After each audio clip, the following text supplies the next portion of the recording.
membicarakan hal-hal yang sudah masuk wilayah secret atau top secret, dapat dipastikan pasti tidak akan menggunakan bahasa formal yang kita pakai ini.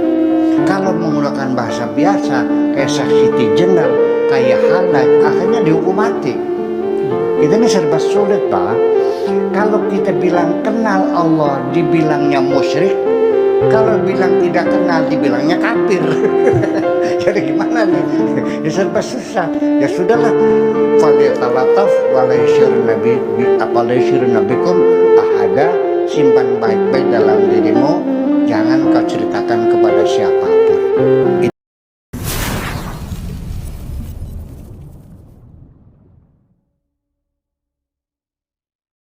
Di virtual saya sudah melihat ada Bung Sudarman di Muko-Muko Bengkulu.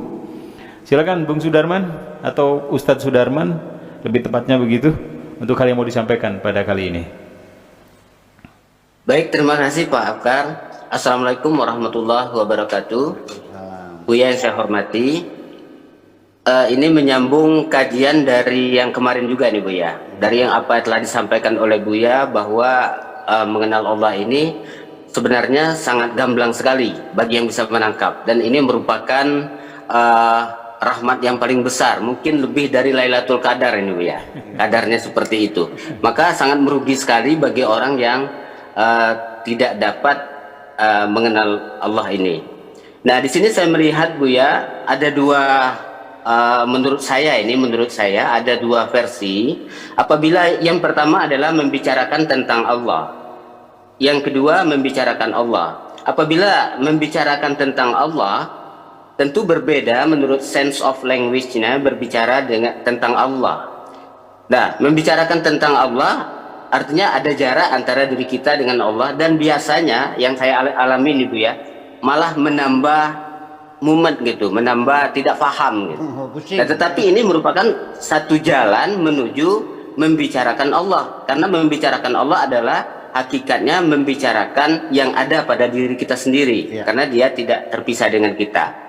Nah, sehubungan dengan kajian hari ini juga dan yang kemarin Bu ya, tentu pengajian kita ini titik akhirnya adalah menuju ke wilayah top secret yang kemarin disampaikan oleh Buya, dan pada hari ini mungkin bisa disebutkan pada makam kekaguman gitu Bu ya.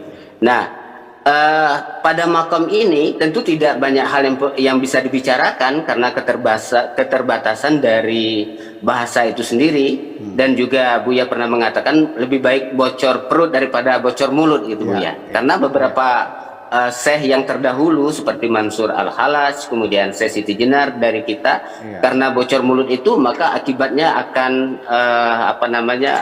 akan luar biasa, mungkin jadi fitnah, musibah dan sebagainya Bu ya.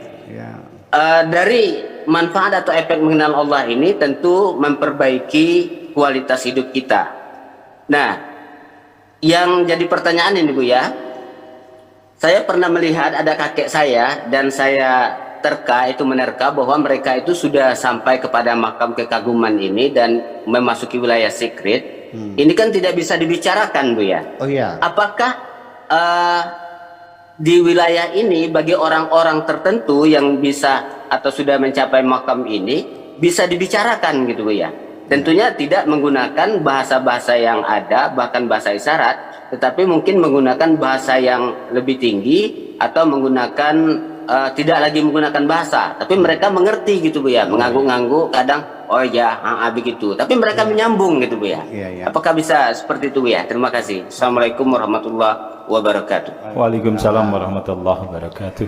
Ya, nanti untuk membicarakan hal-hal yang sudah masuk wilayah secret atau top secret, dapat dipastikan pasti tidak akan menggunakan bahasa formal yang kita pakai ini. Di dalam kitab Iqadul Himam ya, syarahnya Al-Hikam, itu komunikasi antar mereka yang sudah paham Tuhan, yang sudah masuk makamul buhud, makam kekaguman, itu sudah tidak menggunakan bahasa formal lagi. ceritanya begini diceritakan. Ada seorang santri dari Baghdad, ya, setelah sekian tahun dia tanya pada gurunya, Tuan Guru, ada lagi gak ilmu yang lebih tinggi lagi dari yang Anda miliki? Kata gurunya, sudah kemampuan sampai sini. Kalau kamu ingin yang lebih lagi, silakan ke Syam, ke Syria. Kalau sekarang Syria, ke Syam. Sana ada syekh yang hebat. Silakan kau berguru ke sana. Oh begitu. Ya, ya udah. Jadi dia pergilah ke Syam. Akhirnya dia ketemu dengan mursyid itu. Dia bilang, saya mau ngaji di sini. Oh, kau boleh, silakan. Nah, setelah dia itu diterima jadi santri, ya sholat 5 waktu berjamaah. Setelah sholat duduk ngeriung, ya, sambil bawa tasbih berzikir masing-masing. Nanti asar sholat berjamaah, lalu duduk masing-masing. Nggak ada percakapan, tidak ada obrolan. Berhari-hari. Sehingga murid itu bertanya, Syekh, kapan ngajinya? Nyung tiap hari ngaji. Di mana? Habis sholat itu ngaji.